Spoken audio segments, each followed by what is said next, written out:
បានម៉ោង7:37 6:37ខ្ញុំអត់ដើរនៅហត់ដោយហត់ដងនៅតាមផ្លូវទៅអង្គរអីទេអញ្ចឹងនេះគេមានកន្លែងរត់ម៉ាស៊ីនអញ្ចឹងឥឡូវខ្ញុំប្រហែលជាត្រូវរត់ម៉ាស៊ីនព្រោះឥឡូវនេះវាម៉ោងនេះជ្រេដែរហើយបើរត់ម៉ាស៊ីនទៅយើងឆាប់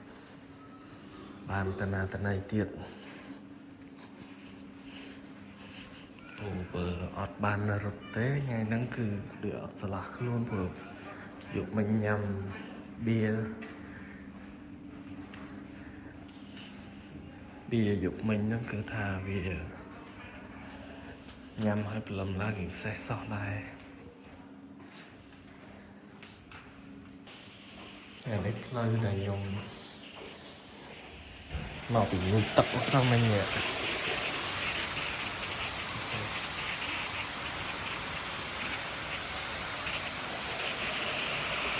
ផ្លូវដែលខ្ញុំមកពីងូទឹកអស់សោះមិញ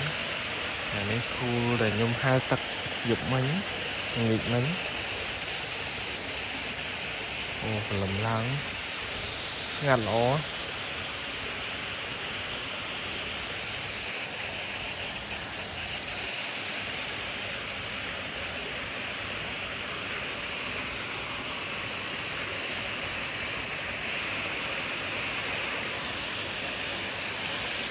នេះ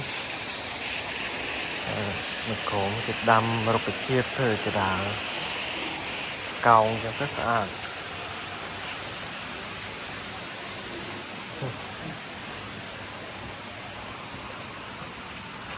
អានេះគេមានកាហ្វេមានសោណាស្ពូន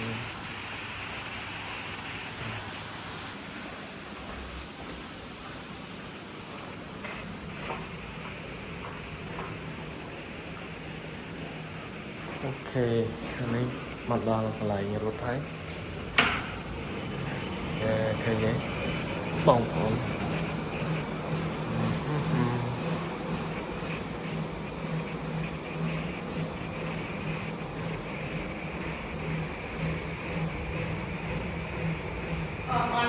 ហេ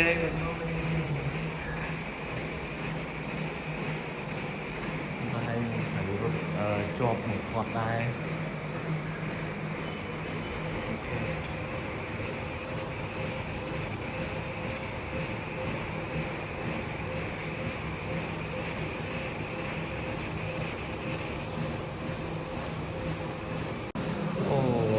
ចាំមើលខ្ញុំរៀនប្រើម៉ាស៊ីនហ្នឹងសិនដោយសារនេះលើកទី1ដែរខ្ញុំប្រើម៉ាស៊ីន Techno Gym ហ្នឹង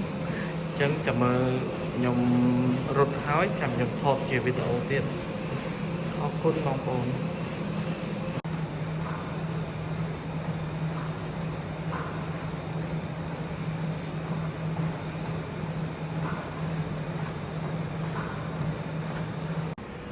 អូខេឥឡូវនេះមិញហ្នឹងហាត់បាន40នាទីបាន3គីឡូជាងដែរឥ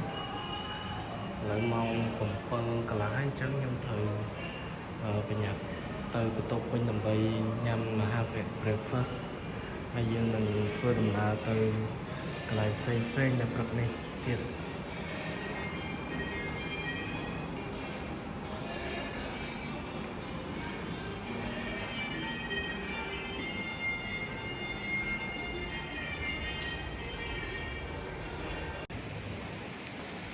អូនអាចឃើញបែកញើសចូល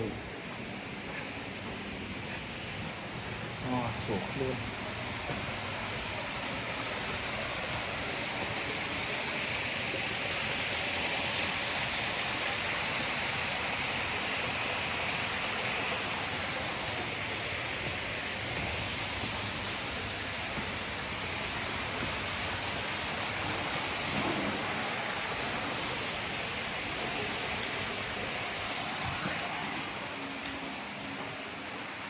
ហើយយើងដើរទៅកាន់បន្ទប់យើងវិញ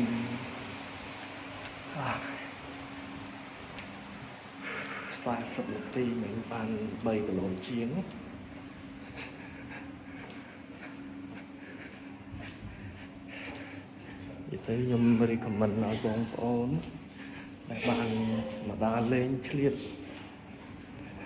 ពេលទៅព្រលឹមឡើងមកយើងឡើងពីព្រលឹមបានយើងគួរឆ្លៀតពេលហាត់ប្រាណអារម្មណ៍យើងស្រស់ថ្លាគាត់ថាវាយើងខ្សោយកម្លាំងវាពិបាកតោះយើងទម្លាប់វាដោយសារខ្ញុំហាត់រាល់ថ្ងៃដល់អញ្ចឹងទៅយើងវារៀងស៊ាំ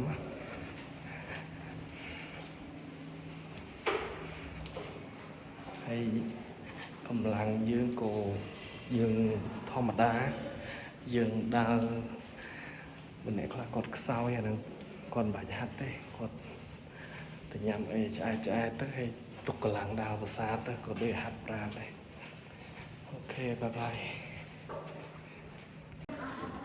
អូខេឥឡូវខ្ញុំរៀបចំខ្លួនហើយចេញដំណើរទៅ breakfast នៅក្រៅមតាទៅ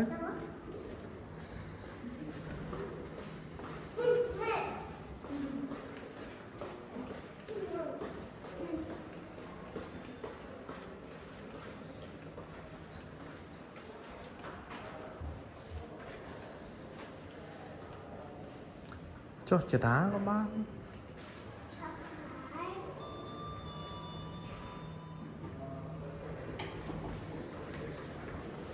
ចូលចោលបងទៀតឡើយ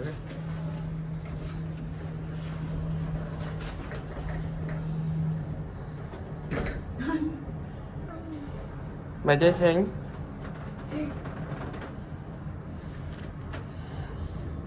នេះតែនេះគេមានម៉ាស្សាស្ប៉ាមានម្ហូបចុងភៅ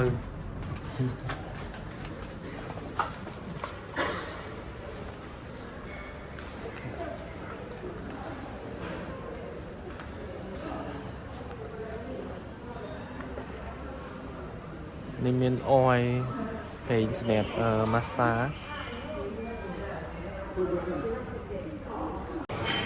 អូខេឥឡូវបានមកដល់កន្លែងញ៉ាំអាហារពេលព្រឹកហើយឃើញថាអាហារពេលព្រឹកគេនៅនេះវាសម្បូរបែបដែរនិយាយទៅវារៀងស្តង់ដារហ្នឹងហើយថាតែធ្លាប់ញ៉ាំនៅតែខ្លះគឺធ្វើឲ្យរួចពីដៃនេះមានច្រើនមានប្រភេទនំប៉័ងប្រភេទផ្លែឈើប្រភេទកាទៀវបបរសមានទាំងអស់អ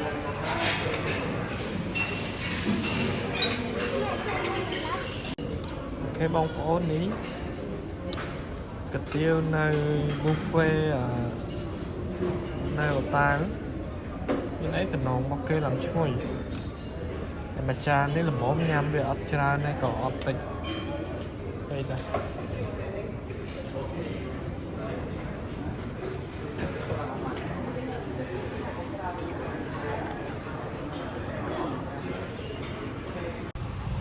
អូខេសួស្តីបងប្អូនឥឡូវហ្នឹងខ្ញុំម៉ោង10ហើយ breakfast នៅតែមិញហើយគេថាដំណើរកំសាន្តមកសៀមរាបលើកនេះគឺអត់បញ្ញាពីព្រឹកពេកទេគឺដើរលក្ខណៈ solo សบายអញ្ចឹងឥឡូវនេះម៉ោង10ហើយបានមកទិញកាហ្វេនៅមាត់ស្ទឹងសៀមរាបហើយអត់ដឹងថាញ៉ាំកាហ្វេណាទេមានតែមកទិញនៅ brown coffee នៅសាខាមាត់ស្ទឹងសៀមរាបហើយនៅនេះទីតាំង location brown គឺស្អាតរបៀបដូចនៅបឹងលិង្គងដែរហ្នឹងហើយមនុស្សច្រើនថ្ងៃឈប់សម្រាកឥឡូវចាំបានកាហ្វេចាំថតទៀត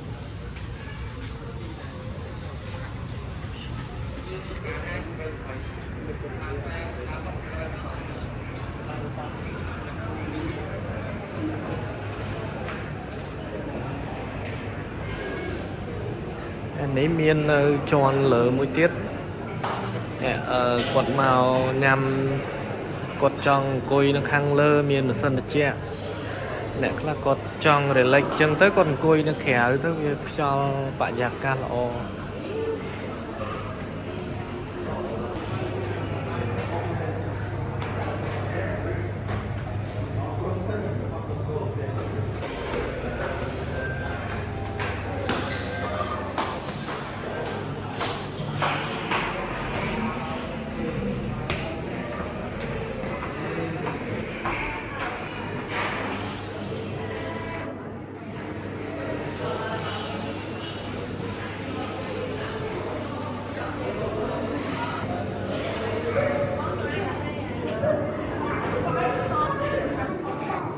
ហ្នឹងហើយអត់ស្គាល់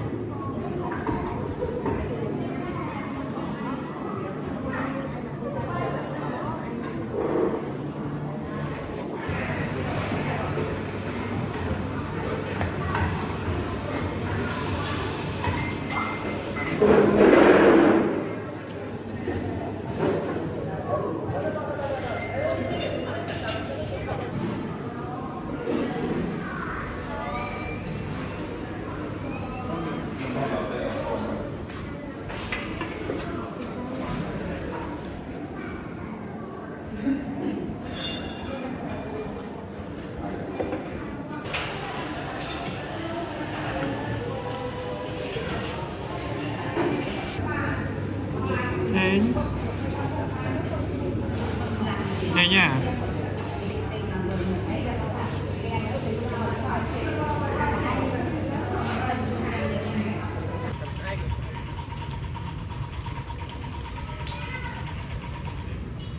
Ê cô mình chạy tha được đăng xe với phụ nhôm ọt cà phê ở ban tê lầm lan cứ sầm khăn cứ cà phê và thả ấp ban nhà máy Phật cô ọt ấy đây ta để xa nơi ta mình nó cứ dân miền free breakfast chân dân thời ta hô nên là mỗi dân đa lên chứ cái miền cùng lặng đầm bầy đa lên nhé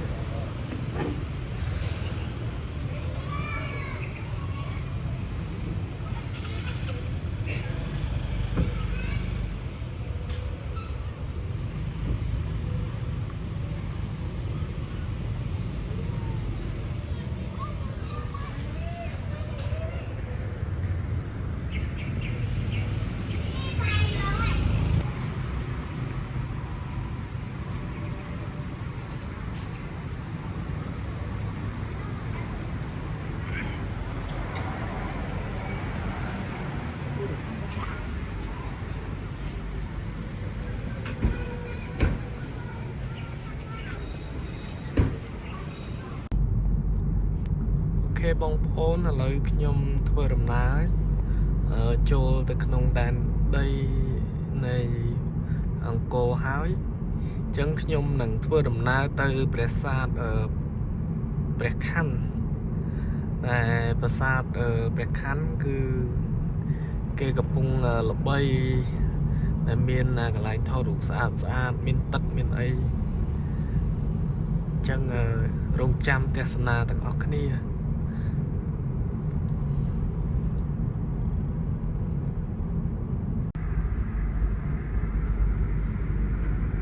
ទៅពេលមកអង្គរវត្តគឺផ្លូវមកអង្គរតូចនេះអត់ពេលមកសៀមរាបគឺនេះ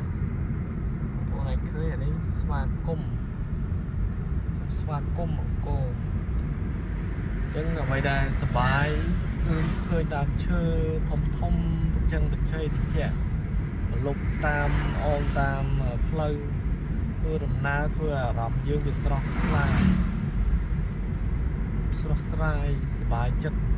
ជ្រះអស់ទុក្ខកង្វល់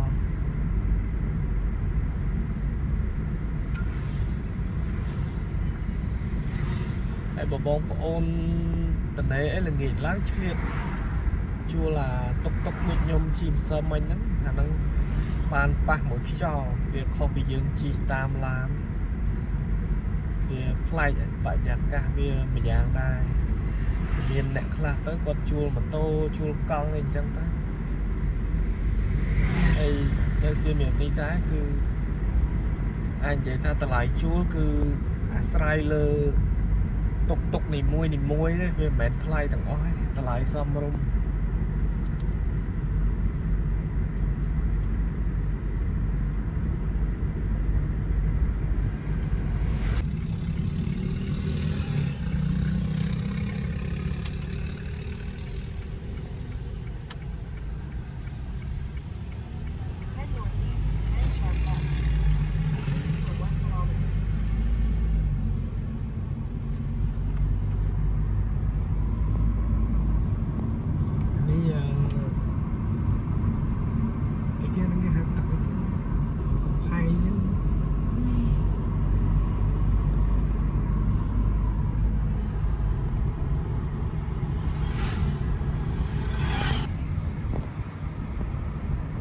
tôi dẫn khăn rồi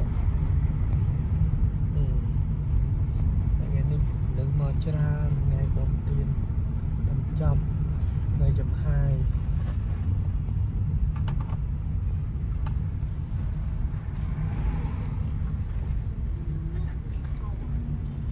ơi hỏi đa thế đa đấy lời nó cứ ste nấu hàng một ông cô tôi để xa ta sao chụp hai vì bốn ông tu cứ cái nơi đa lên tràn tại mình quay tới đầm bay trong từ thoát dương che tập bút bia thôi một đa lên vì mình men rồi luôn cổ play thế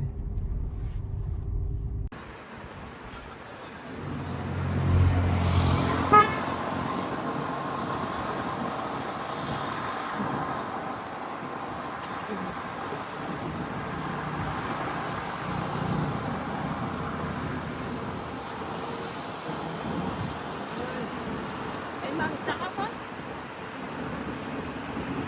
Đây hả? Đây hả con? Chị em.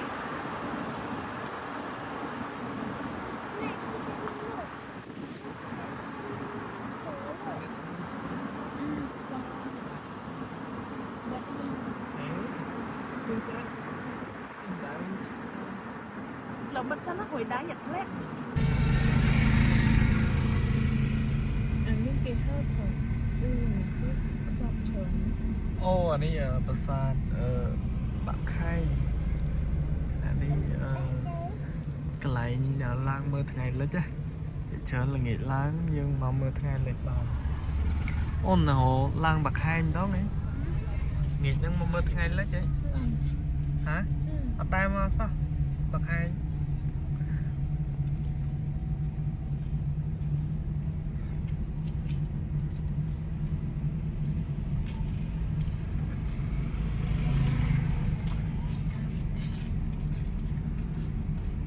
lại như thế nè năng kính khớp thoát hai cái bảy thoát là cái này mới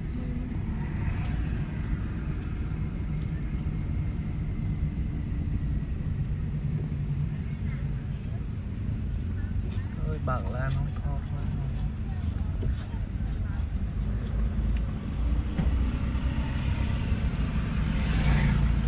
khuyên ta xem hiệp chương đi đôi chỉ khơi nhiều tê sẽ cho anh ta chết tràn thì sẽ khang bỏ tê tràn chân chết chỉ một suối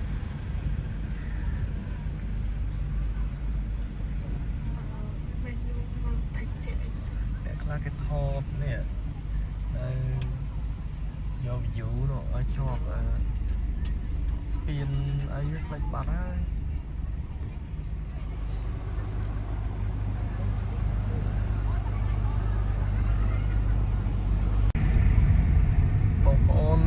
ai khơi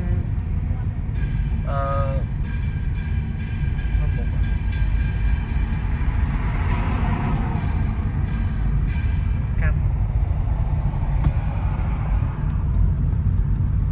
đôi chị Osva ấy cả món spa chởn tam và hai chữ kịch chạp tục có tam một miền spa lắc đôi chị khăn mà nước nó tam tất châm mà vì lõ với lõ quá hình châm về clavica chứ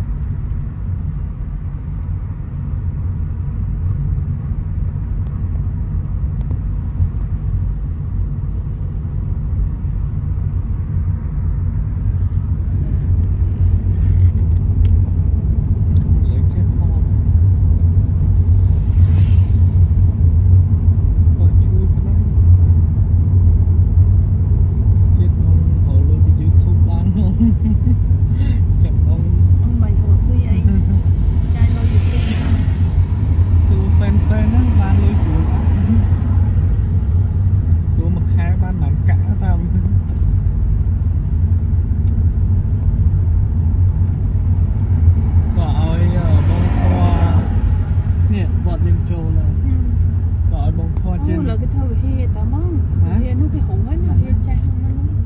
ô lục ta ban châu nó con trao chạm hơn chỉ mới liệt trâu nó nhẹ nhẹ sai anh một sạ sơ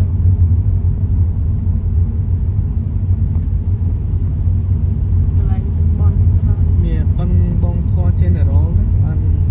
YouTube យើងឆាប់ល្បី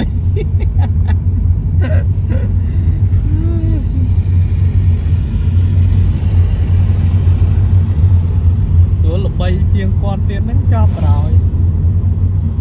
អូហ្នឹងល្មីហើយអូម៉ែនេះជ្រូក chủ អ chơi បឲ្យប្រាំងអត់ស្គាល់ជ្រូកស្រួលបានថតវិញ con đó thì chủ nó bị mau vậy អត់ទេជ្រូកស្រុកគេរៀងផ្សេងតាមហ្នឹងគេបងប្អូននេះចូលដល់ប្រាសាទអង្គរធំហើយដែលគេហៅថាប្រាសាទបាយ័នហើយព្រំនៅខាងលើប្រាសាទនេះគឺមាន52តំណាងឲ្យខេត្តពីមុនតែឥឡូវនៅតែ25ខេត្តក្រុងទេ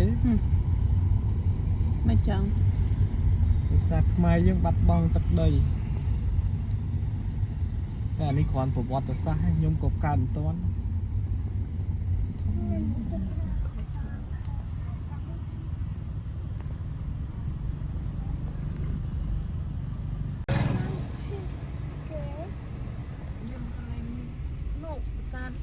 នេះគេធ្វើកពូដល់បងនោះខ្ញុំស្រួលបាក់ទៅផ្សារតប្រំមកបងឥឡូវកណ្ដាលនេះលៀនជលដំរី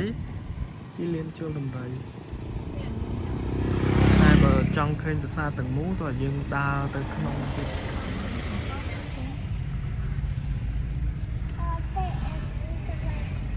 នេះស្រីស្អាត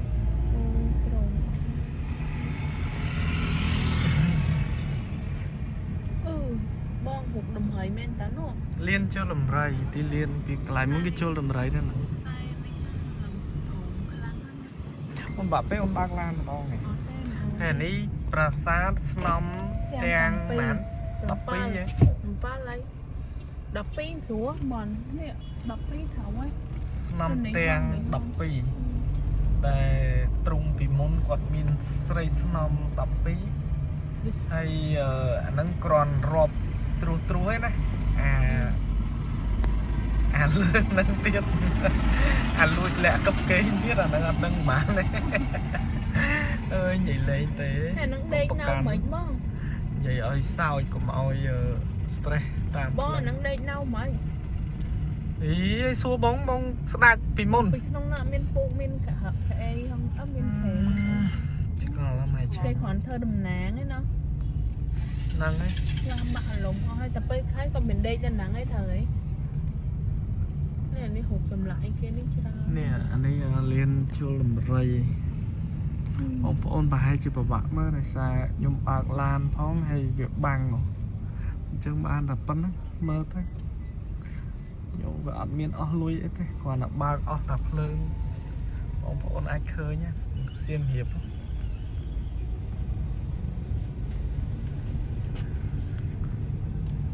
អូនបិទណាឡើយនឹងហុយបិទតិចនៅមុខក៏បានដល់ភាសាសំខាន់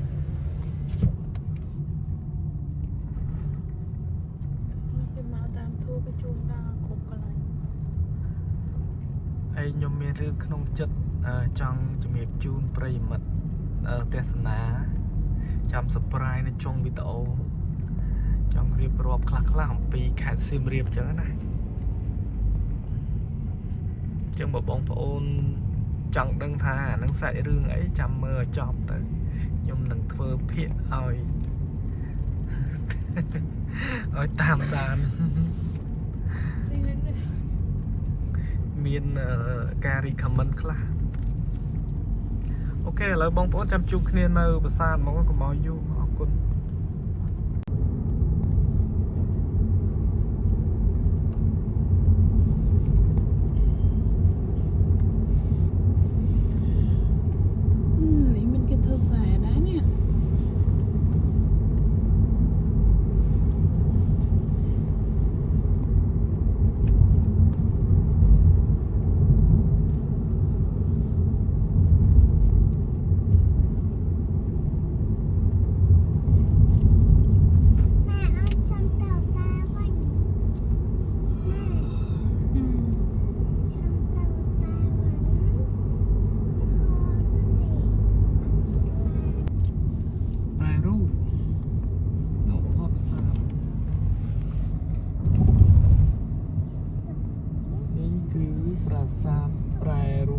ចេញមើលផ្សារណាកូន ប្រារូប នេះគាត់ស្ដាំ តែឡើងទៅខ្ពស់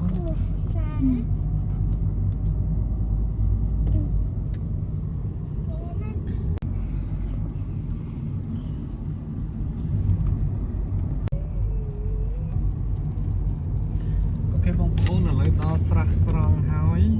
មិញនេះវងមកជុំនៃតំបន់អង្គរហើយយើងនឹងធ្វើដំណើរទៅវងតូចវិញទៅប្រាសាទតាព្រំដោយសារមុនហ្នឹងអាប្រាសាទប្រខ័ណ្ឌដែលយើងថាចង់ចូលឲ្យតាន់ត្រេនគេហ្នឹងគឺថាមនុស្សច្រើនណាស់ហៅកន្លែងចូលឡានអត់មានទេអញ្ចឹងមើលចុះថតក៏មនុស្សច្រើនណាស់ថតកើតឥ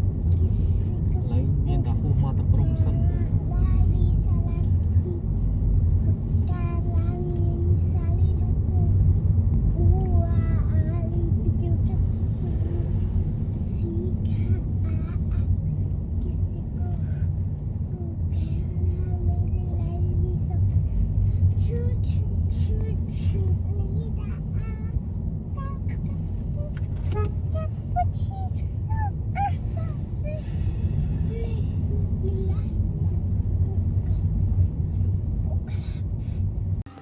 អូខេបងប្អូនមុនហ្នឹងខ្ញុំអាឡ័យតាហៅកន្លែងចតឡានពិបាកអញ្ចឹងអត់បានធ្វើវីដេអូជូនបងប្អូនផ្លូវចូលប្រាសាទតាព្រំឥឡូវមកដល់ផ្លូវចូលប្រាសាទតាព្រំហើយអញ្ចឹងកន្លែងនេះជាកន្លែងប្រាសាទមួយដែលល្បីជាពិសេសគឺភ្ញៀវបរទេសអន្តរជាតិគាត់ស្គាល់ច្រើនដោយសារនៅតាព្រំនេះធ្លាប់មានតារា Hollywood Angelina Jolie ដូចជាអ្នកល្បីច្រើនគាត់បានមកថតទស្សនភាពប្រាសាទជាមួយនឹងដើមឈើ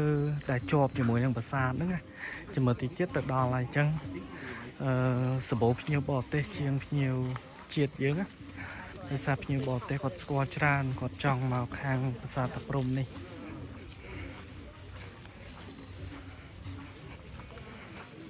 អានេះលើកទី1របស់ខ្ញុំដែរហើយបានមកប្រាសាទតាព្រំម្ដងជីកាត់រហូតតែអត់ចាប់អារម្មណ៍ថាប្រាសាទហ្នឹងមានដើមឈើនៅជាប់នៅហ្នឹងណា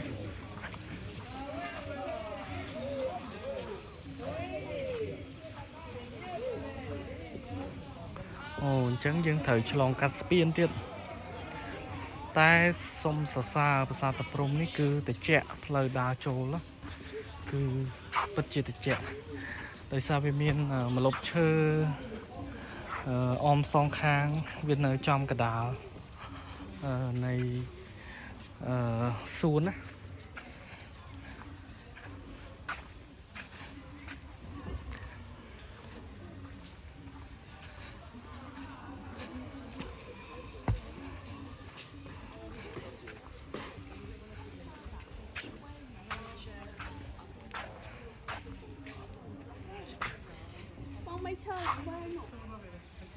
ហ្នឹងហើយវ៉ា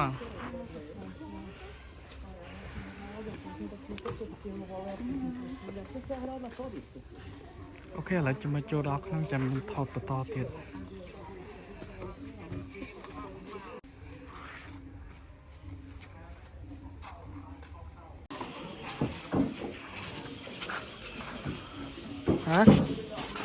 ហ៎ឈរអូខេបងប្អូនមិញហ្នឹងក៏យើងឆ្លៀតឈរថតរូបផ្លូវដើរចូលមកប្រាសាទតាព្រំអញ្ចឹងយើងដើរត្រង់ចូលទៅរហូតទៅ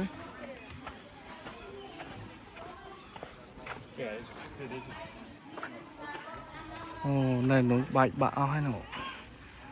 ថ្មដែលសល់សំណល់ពីប្រាសាទហ្នឹងរលំម៉ូតហ្នឹងជាមិនថាសោកស្ដាយវាអត់មានអីថិតថេរគង់វង្សទេណា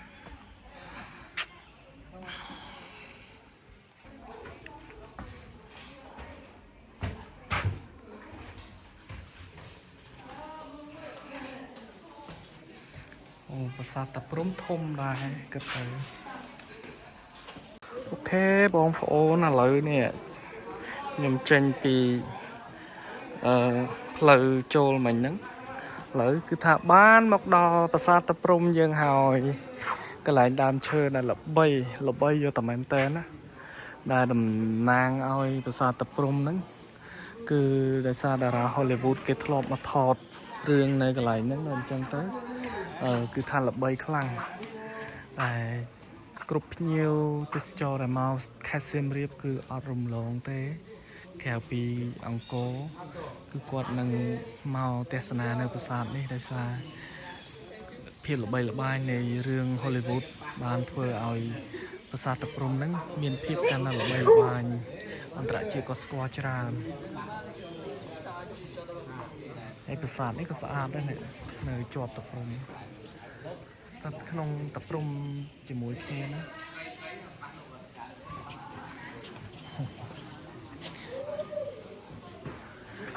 ហើយក្នុងចិត្តខ្ញុំមានអារម្មណ៍រំភើបរីករាយមួយដែរដោយសារថាពេលដែលយើងដើរមកលេងអញ្ចឹងឃើញភ្ញៀវអន្តរជាតិគាត់មកលេងច្រើននេះវាជួយឲ្យសេដ្ឋកិច្ចជាតិយើងវាដំណើរការបានល្អដោយសារប្រទេសយើងគឺរំពឹងលើវិស័យទេសចរណ៍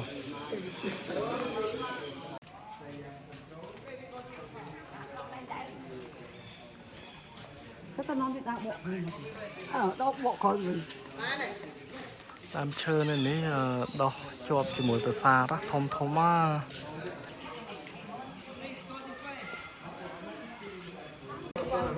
នេះនៅក្នុងសូននៃប្រាសាទមួយទៀតហើយ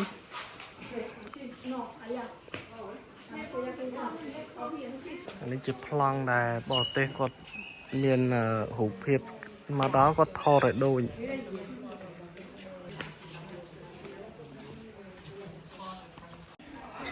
អូខេឥឡូវមកដល់មកជាហៀងនៃប្រាសាទប្រាសាទតាព្រំទៀតហើយហ្នឹងហើយឥឡូវហ្នឹងប្រហែលជាវែងផ្លូវរហូតផ្លូវចេញទៅវិញតាមណាទេមើលសិន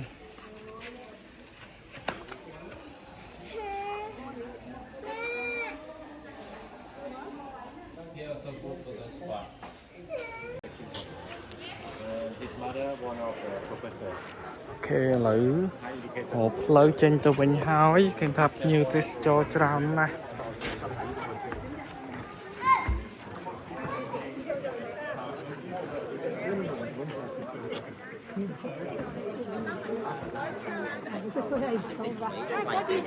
អូតាមពិតនេះនៅនេះតើកន្លែងដែលខ្ញុំថតចង់មកថតអូតាមពិតច្រឡំអូនណាអូនម៉ែឆេងមកវិញអូបងប្អូនខ្ញុំច្រឡំហើយតាមពិតនេះនៅខាងនេះបានជាដើមឈើដែលយើងចង់មកថតតែម្ដងមុននឹងគ្រាន់តែស្តៀងទេចឹងប្លង់នេះយើងដើរមកជុំមិនយើងដល់អូខេបងប្អូនអញ្ចឹងខ្ញុំធ្វើវីដេអូមួយសារទៀតអានេះគឺជាដើមឈើដែលល្បីដែលតារា Hollywood Angelina Jolie គាត់មកថតណាអញ្ចឹងអាដើមឈើមុនមិនមែនទេគាត់តែស្តៀងនេះគឺជាកន្លែងដែលល្បីហ្នឹងហ្មងចឹងមកត្រូវឲ្យដើរមកជុំមិញហ្នឹងកុំអីអត់បានថតទៀតកូនស្រីខ្ញុំអង្គុយឲ្យថតរូបហើយគេហត់សម្បើមណាស់ទៅដល់ទៅដាក់ដូងមួយផ្លែអូខេបងប្អូនឥឡូវពួកខ្ញុំធ្វើដំណើរទៅក្រៅវិញហើយចេញពីប្រាសាទតាព្រំទៅវិញហើយដោយសារឥឡូវនេះម៉ោង1 ជាងហើយអញ្ចឹងយើងដោយសារហាពេលព្រឹកថ្ងៃហ្នឹងម៉ោង9 ជាងដែរដល់អញ្ចឹងទៅវាអត់សូវហេវហើយបានកាហ្វេទៀតអញ្ចឹងឥឡូវម៉ោង1 ជាងក៏នៅហេវខ្លាំងដែរដល់អញ្ចឹងទៅយើងមើលប្រាសាទតាព្រំហើយបានថតរូបកន្លែងល្បីគេនឹងហើយកន្លែងដើមឈើធំហ្នឹងអញ្ចឹងឥឡូវយើងក៏បន្តដំណើរចេញទៅក្រៅវិញ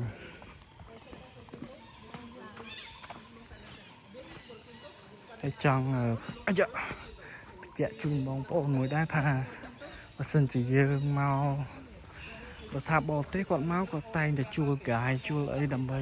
ឲ្យនាំផ្លូវតែបើយើងខ្មែរវាអត់មានអីទេគឺមានតែមាត់ដើម្បីសួរខាងមន្ត្រីដែលគាត់ធ្វើការនៅ